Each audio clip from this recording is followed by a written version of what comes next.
Hey everyone, it's Vanessa. Welcome to Thrive Spice, a podcast centered on the Asian American mental health experience while navigating career, family, wellness, and social empowerment.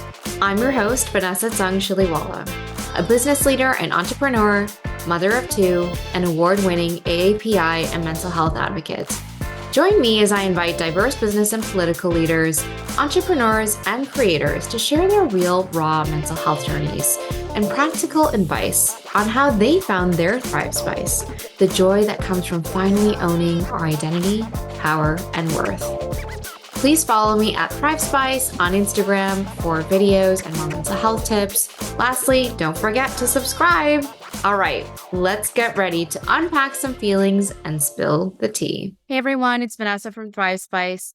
This podcast episode is a means to hold space for community healing and grief and processing of Monterey Park and Half Moon Bay shootings that happened earlier this week. It's been a hell of a week in the aftermath of Monterey Park and Half Moon Bay as we process grief alongside joy during Lunar New Year, which is supposed to be a time of celebration, community, and joy. In a moment, I'm going to talk to Leslie Lew of Reclaiming Your Courage, a fellow Asian American friend, mom, and trauma-informed self-defense coach, who is also a podcast host and speaker. We're going to have an honest and real conversation about what this week has been like for us in terms of our mental health and invite you to do the same. This podcast episode is also an open call for listeners to hold space for grief and anger, unpack shock and numbness, and hold space for love and affirmations. It's a virtual safe space.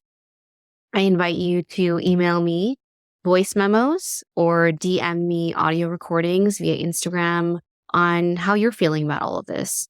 You can send me voice memo recordings, which is best for clips over 1 minute, at info@thrivespicemedia.com, info@thrivespicemedia.com.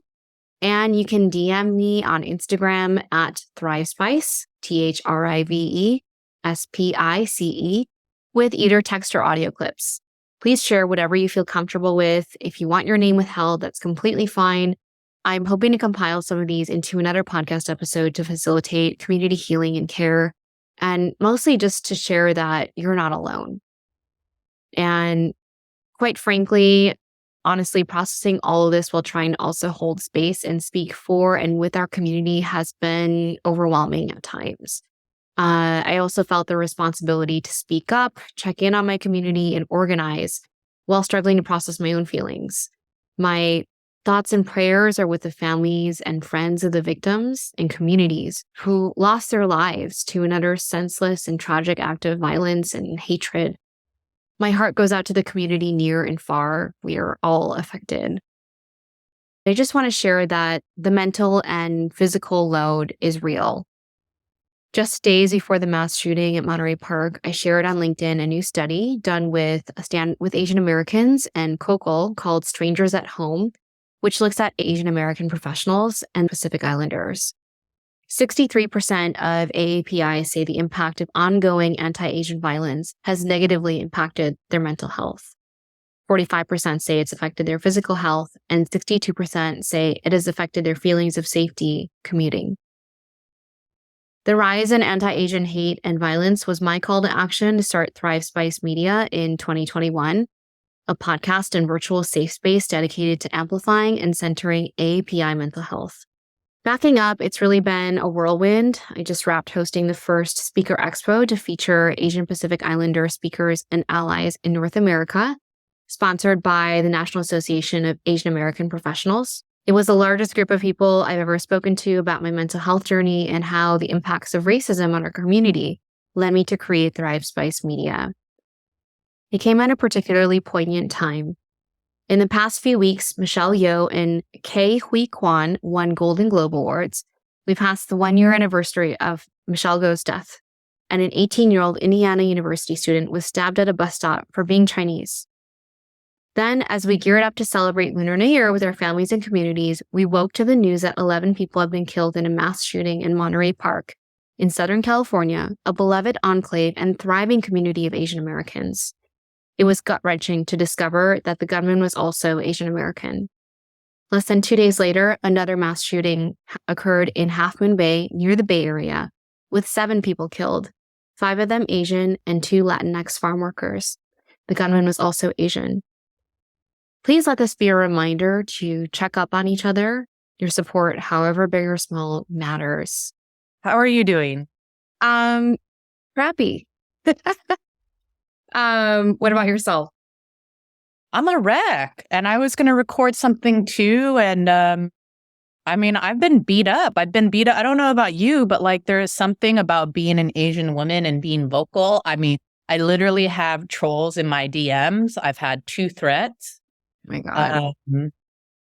That's just the reality. It freaking sucks. So I just speak to kind of just be really honest with our experience. So thanks for doing this with me. I was like, I would love to like speak with other Asian women, but nobody wants to talk.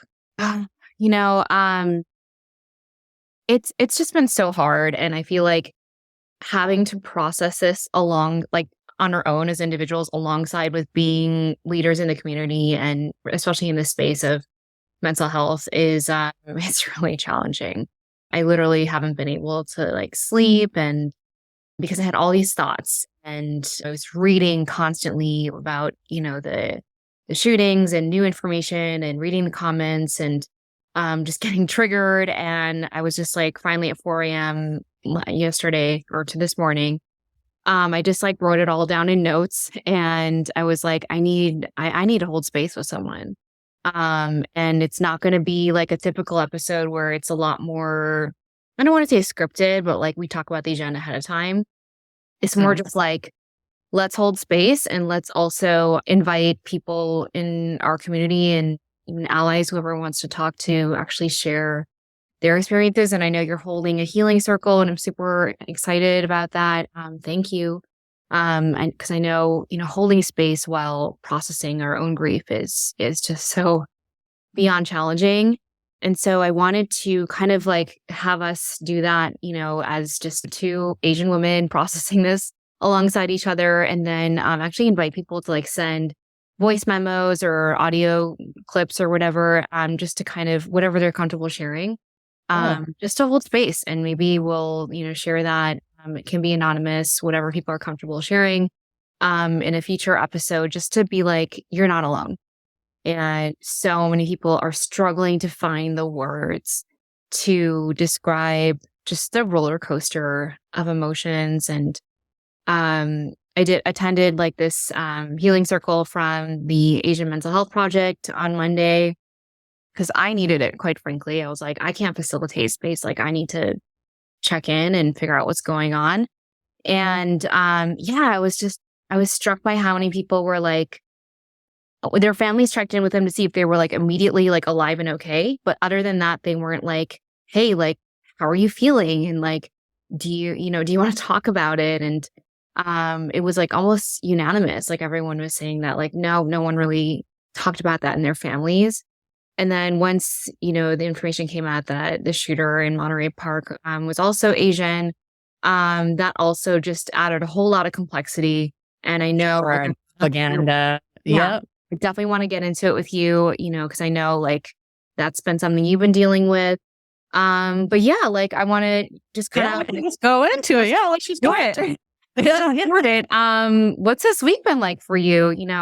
Walk me through, what happened when you found out and how you've been dealing with it. I am a wreck. Mm-hmm.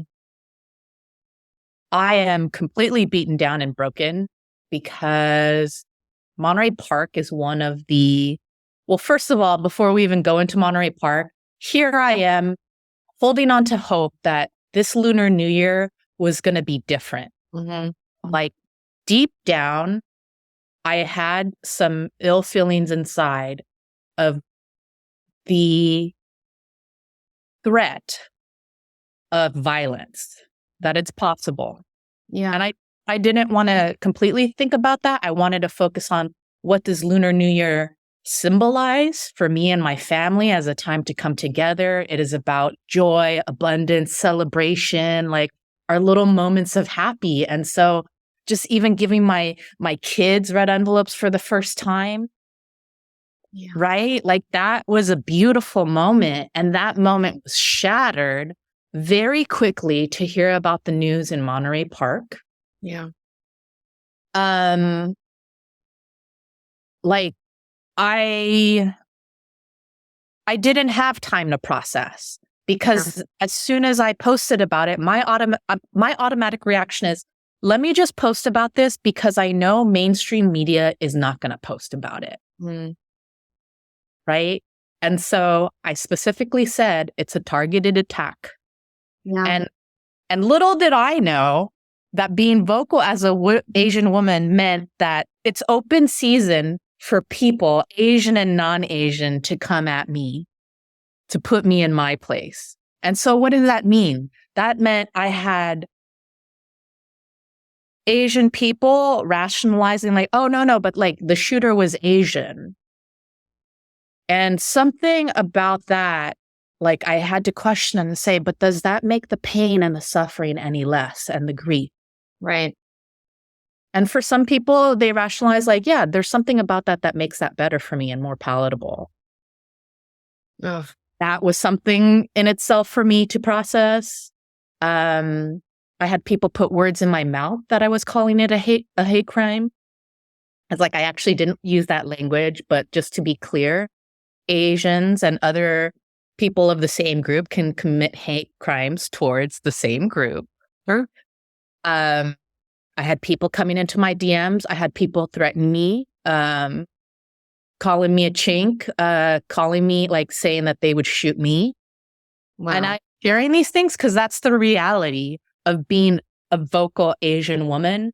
And I was just like, there's going to be so much more hatred coming from this and more propaganda because we started to see a lot of propaganda towards the Asian male shooter. And so some thoughts that I was trying to get out there was my heart actually goes towards the shooter as well. Yeah. Because we are a culture of suppression, because in his generation, he didn't have the tools and resources to talk about his mental health. And what Asian men specifically had to go through in the last 3 years. But it doesn't take away from the patriarchal violence, right? It's rooted in domestic violence. Yeah. So there's that point, right? And then 24 hours later, I mean, I don't live very close to Half Moon Bay. I live close enough. I know people who live in Half Moon Bay.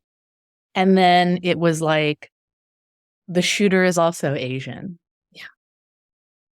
And so I think there's something like this compounding trauma of like, I haven't even processed that thing. Yeah. And then this thing happens.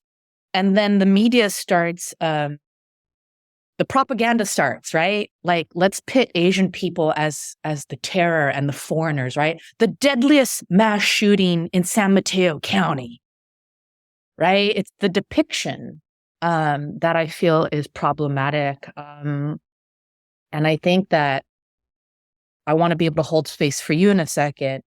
And it's like, I'm so tired of helping people who are not Asian with language around how do you become an ally to Asian people, right? Like, if you don't know what to say, it's a lot more better to say like, this is so gut-wrenching, like, I'm sorry, I don't know what to say and I don't want to make it worse, than gaslighting people and saying like, oh, I just didn't know what to say, is an excuse I hear ongoing. And then, yeah, like I'll just kind of pause there. Yeah. No, thank you for sharing that. I think, it's been a lot, and I'm so sorry that you've had to experience, and you call them like keyboard warriors and threats against your life, and being able to speak up, because that's a civil liberty that we all have. And it's just, as you stated, being an Asian woman, we are silenced often, we are diminished. And it's really important that we feel comfortable speaking up and speaking out. And I commend you for that. And yeah, that shouldn't be happening. And it, as you said, it compounds the trauma because we feel attacked at the same time. So it's just honestly a recipe for rage and just even more trauma. So, um, I on my end, I felt like I'm lucky in that on Saturday, we celebrated Lunar New Year with my kids and family. And so we, saw a lion dance and we went to the Met. They had a huge celebration there at the museum and met like the characters from Sesame Street and just did a lot of like fun things. I too gave them red envelopes for really the first time because they're 3 and 4. And, prior to that, it's like, you know, they might end up eating the red envelopes rather than actually like taking them. And so, and they're really obsessed with, they call them fortune coins. So it's just like, money that's like in coin form. And so we put fortune coins in there because I'm sure the paper would have ended up at like being drawn on or they ripped up or something. So it was just fun because it's really the first time it felt like an integrated, celebration and we decorated the house. And so we did all of that like on Friday and Saturday.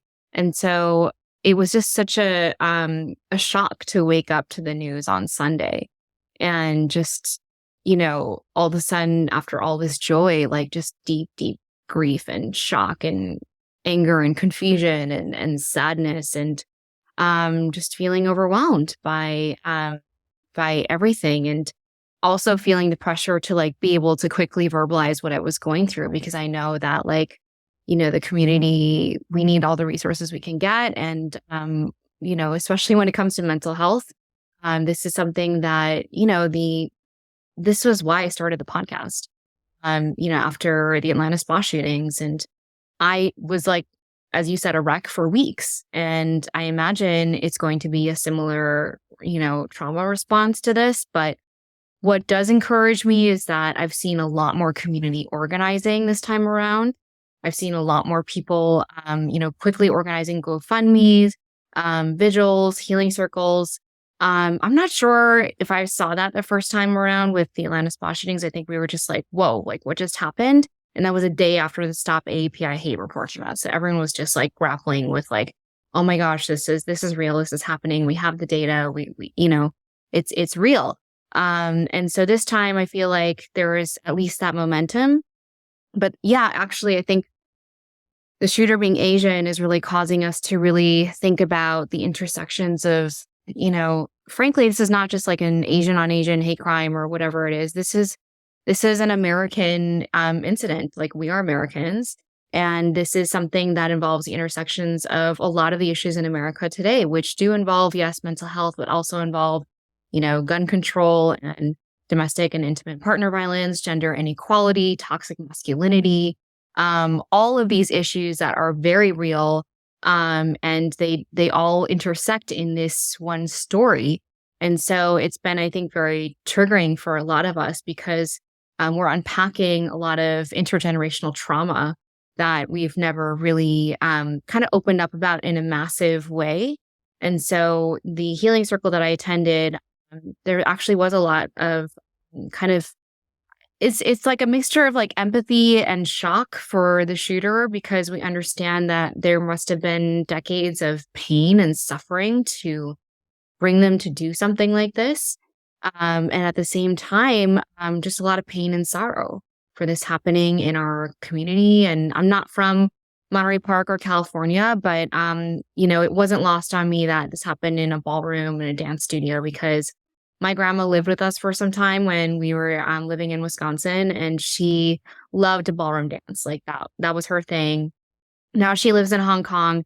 But she actually like remarried after my grandfather passed away from cancer a couple years later, and she married a white man, and they would go like ballroom dancing all the time. It was their thing. And she would go with like friends from Chinese church and stuff. And so I kind of understood like the subculture and like, the type of like place it might have been. And that just really hit home. Especially when they started releasing the ages of and names of the victims. And Yeah, they're, around my parents' age, a lot of them. And it's really tough to process. Um, so yeah, I feel like because of all of these intersections and issues it's bringing up, it's been a lot for me to work through. And then at the same time, I also want to like check in on people, and people have been kind enough to check in on me too.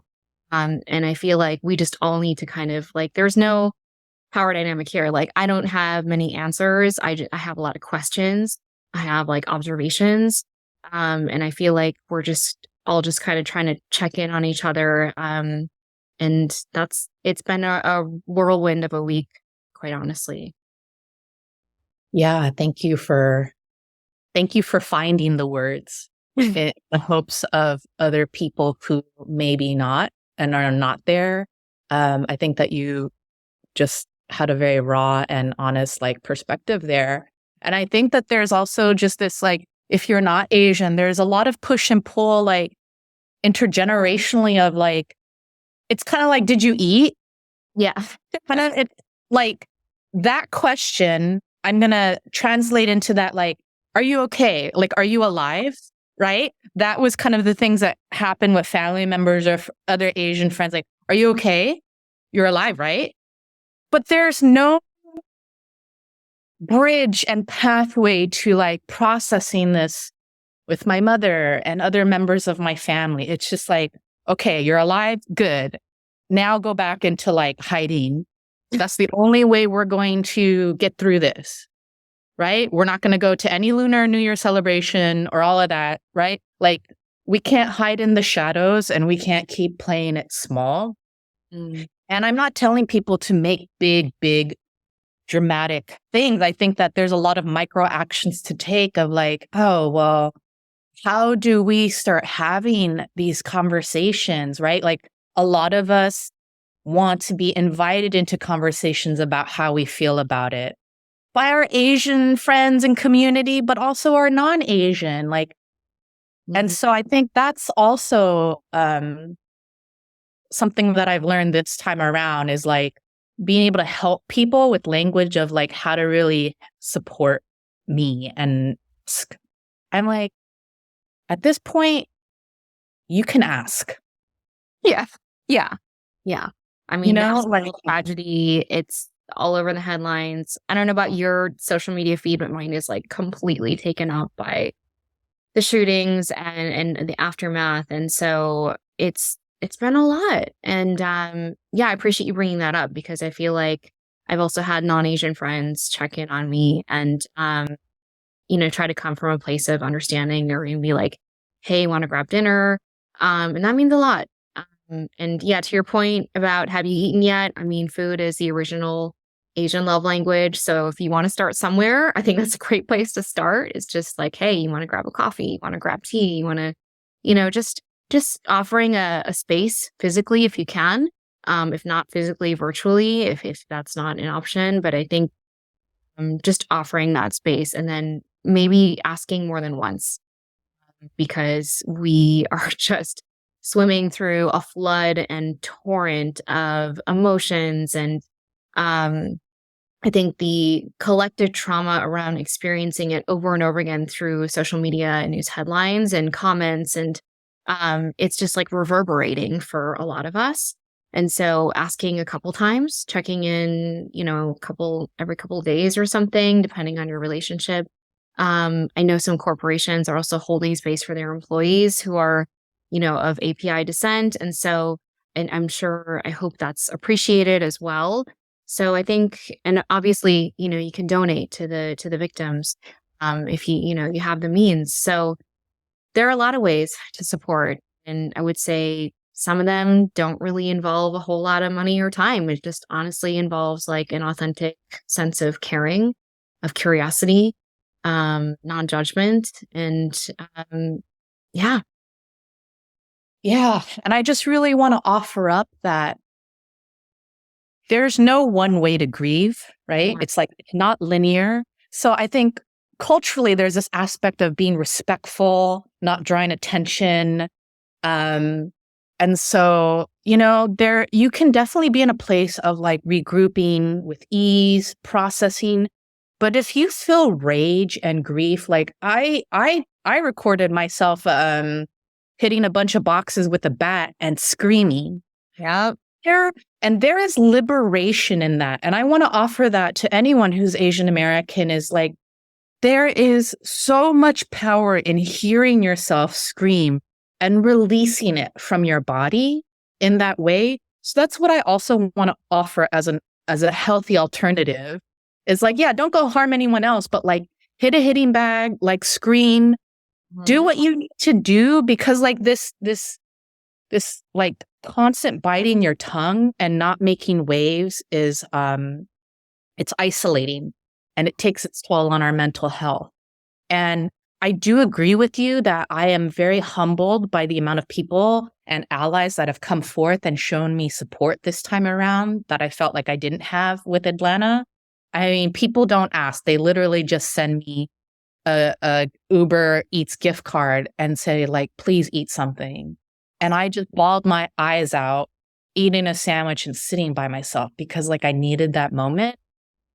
And I needed that moment because you have to create space for yourself in these moments because there's going to be a wave of haters and people that come in. And what I mean by that is that there's so many people that have such apathy when it comes to Asian violence that's what infuriates me.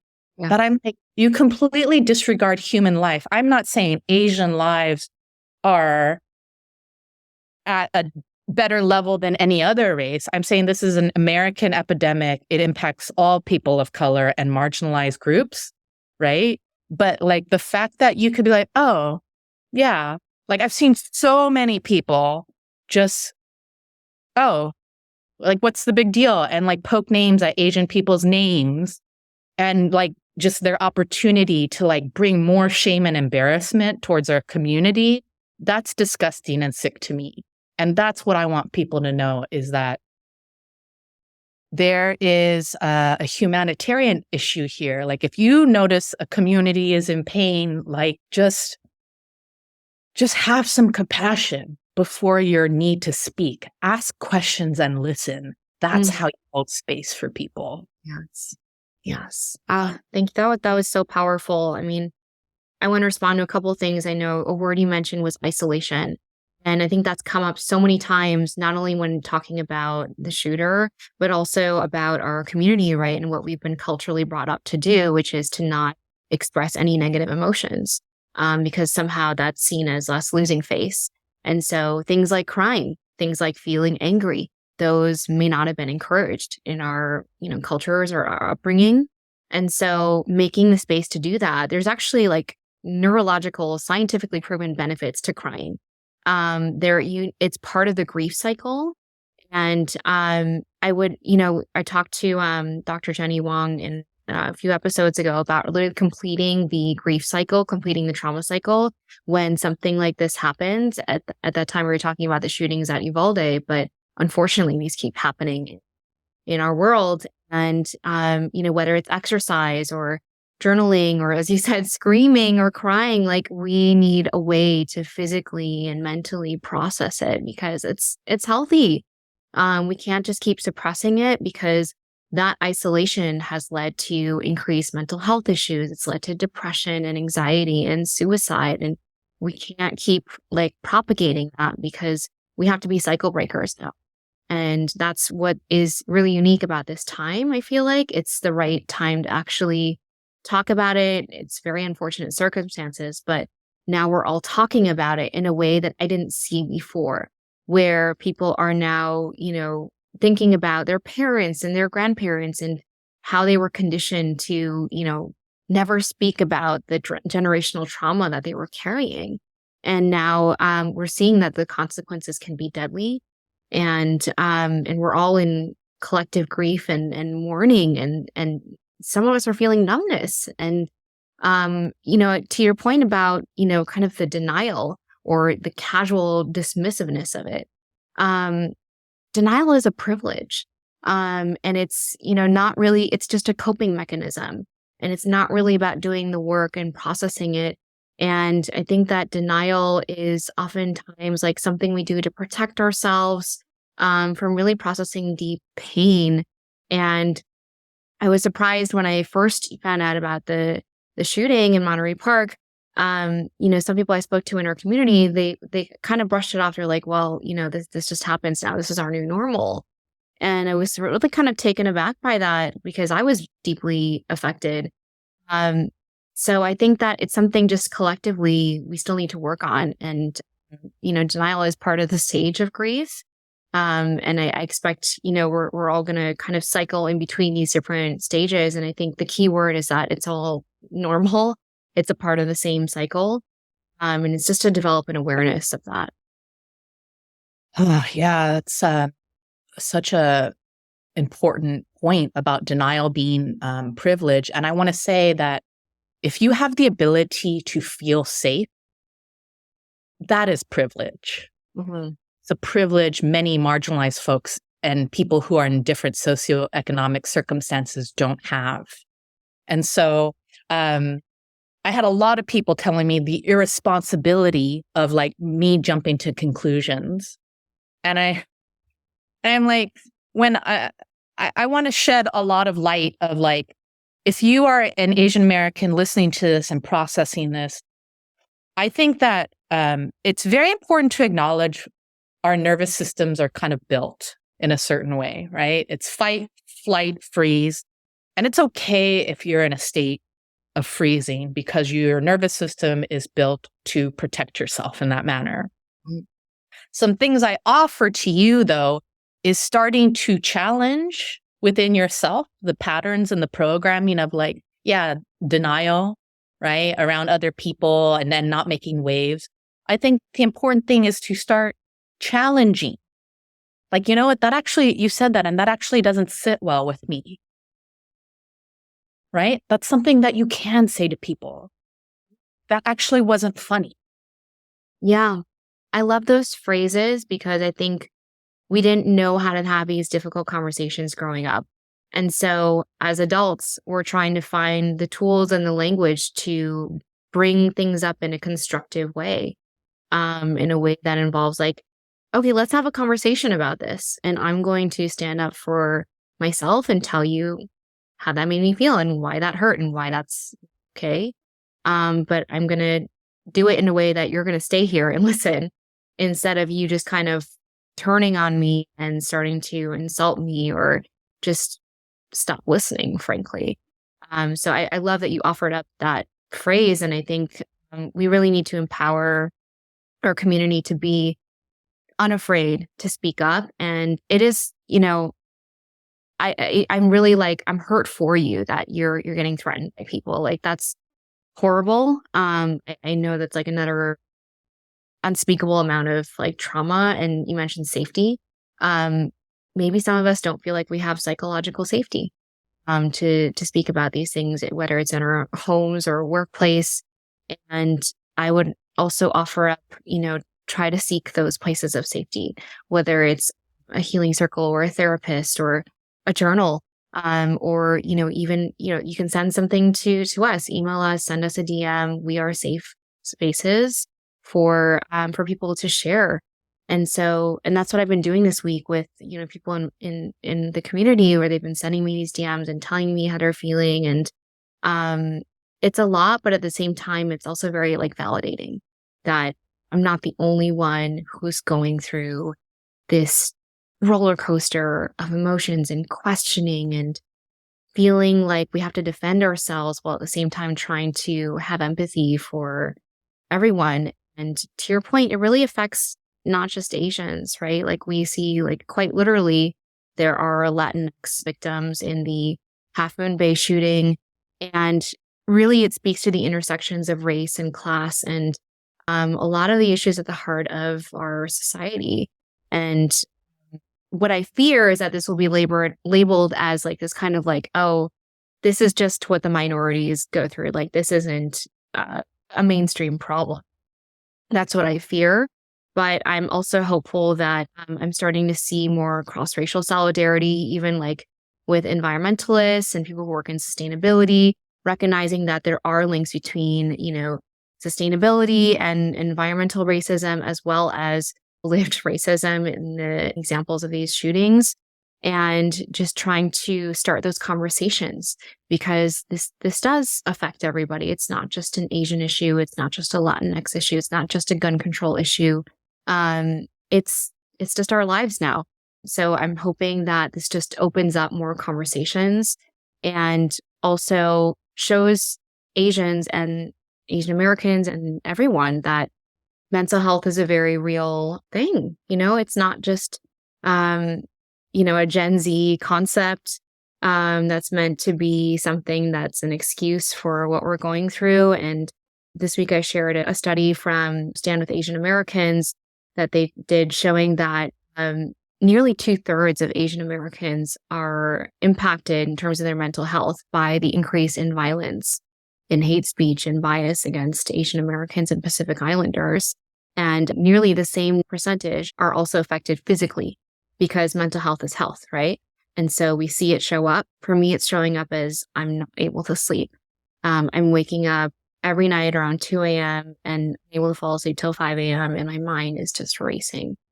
Some things that have helped me are just like listening to meditations, journaling. But I'm also recognizing it's going to take some time. It is going to take some time. And I appreciate your devotion to speaking about the stigmas around Asian American mental health.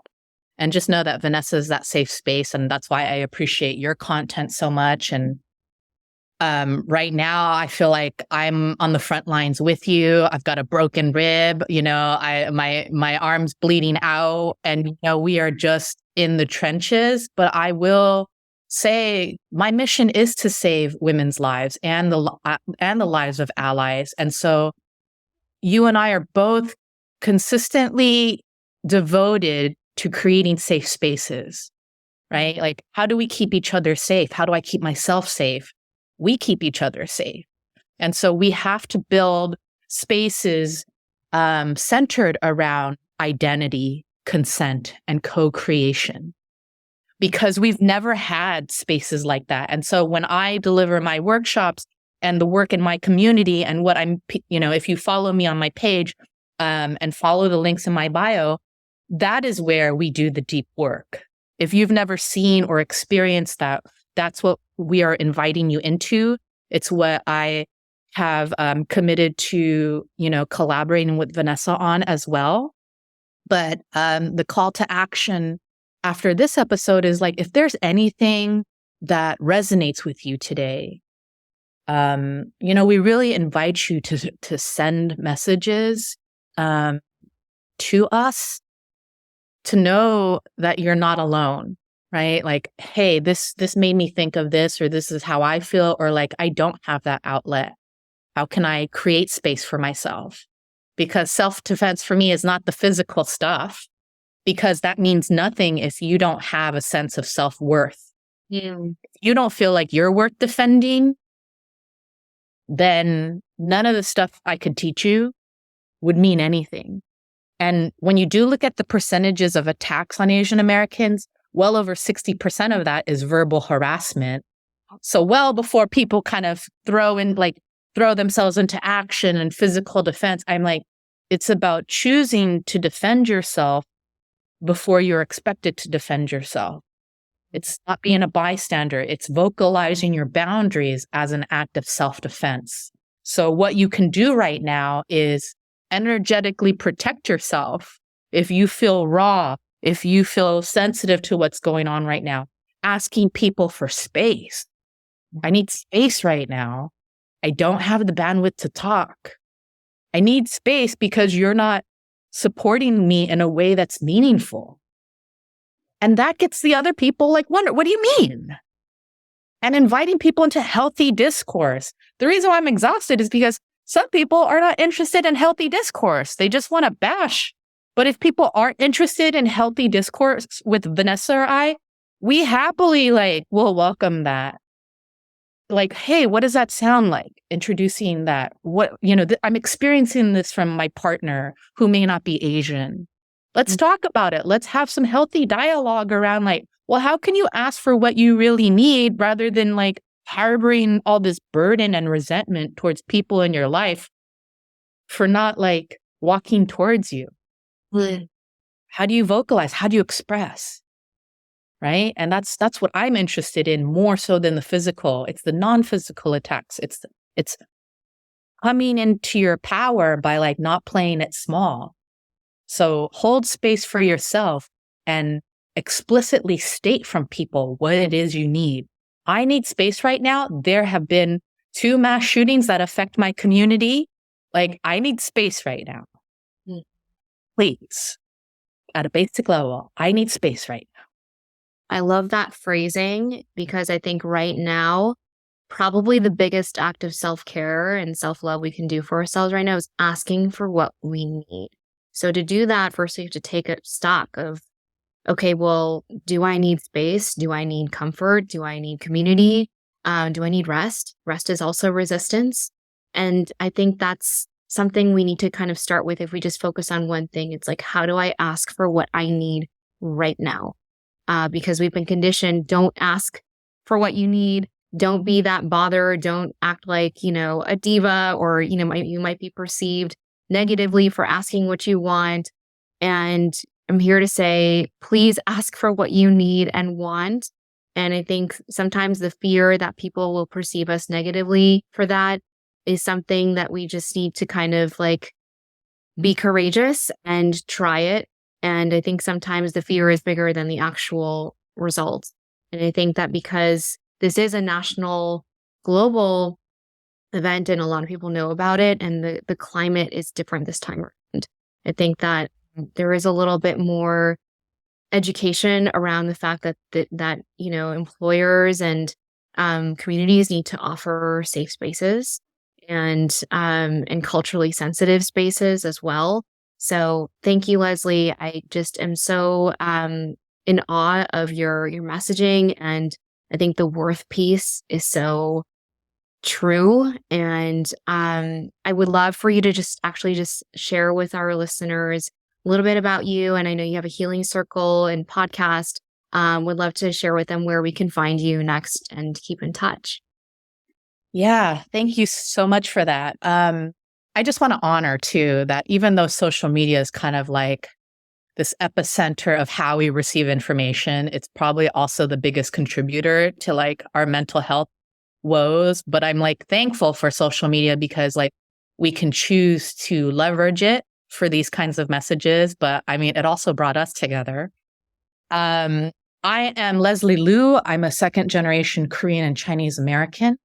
I am a trauma-informed self-defense coach, international speaker, and the host of Reclaim Your Voice podcast. You can find me on Instagram at Reclaiming Your Courage.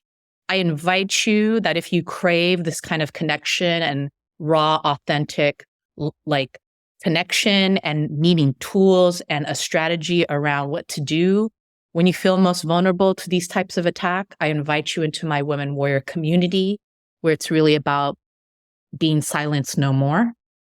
So if you want a space away from all the noise, I'd love to have you. And yeah, that's how you can get in touch with me. Amazing. Thank you so much, Leslie. I want to share some affirmations for times of tragedy and grief like this, especially for our community. Our lives are precious and they matter. As individuals and as a community, we deserve dignity and respect. Say our names and pronounce them correctly. Power and vulnerability can coexist. Tell people how you are really feeling. All of this normalizes the mental health journey. You'll find ways to return power to yourself, as well as energize and uplift others. Collective trauma benefits from collective grief and collective healing. Do not suppress your feelings. Do not run away from them. Write them down. Tell anyone who will listen. Check in on your family, friends, neighbors, coworkers. Ask for help. I've listed resources in the show notes. Talk to a mental health professional, attend a healing circle or vigil, talk to friends and family, create safe spaces to talk about it. Joy and grief can live alongside each other, and it's okay if they don't. It's okay if guilt shows up to say, why are you happy? Why did you or your parents or loved ones get to live? Joy and grief can both pull us into the present moment. Neither is wrong. Acknowledging your feelings at the moment and not judging them or yourself is part of the healing process. All of that aside, I want to hear from you. How are you feeling? This podcast episode is also an open call for listeners to hold space for grief and anger, unpack shock and numbness, and hold space for love and affirmations. It's a virtual safe space. I invite you to email me voice memos or DM me audio recordings via Instagram on how you're feeling about all of this. You can send me voice memo recordings, which is best for clips over 1 minute, at info@thrivespicemedia.com, info@thrivespicemedia.com. And you can DM me on Instagram at thrivespice, thrivespice, with either text or audio clips. Please share whatever you feel comfortable with. If you want your name withheld, that's completely fine. I'm hoping to compile some of these into another podcast episode to facilitate community healing and care, and mostly just to share that you're not alone. Thank you so much for joining us here today on Thrive Spice. If listening to our podcast helps you feel seen or heard, or you found yourself saying yes while you're listening to one of our podcast episodes, or you simply believe in our mission of breaking down the cultural and social stigmas that prevent Asian Americans from reaching their true potential when it comes to mental health, family life, and business leadership, please leave us a 5-star review on Apple Podcasts or Spotify. Consider booking a Thrive Spice Mental Health Masterclass workshop, or share a link to our podcast with a friend or family member who might benefit from being a part of our Thrive Spice community. Don't forget to follow us on Instagram at Thrive Spice, subscribe to our podcast, and be kind to your mind.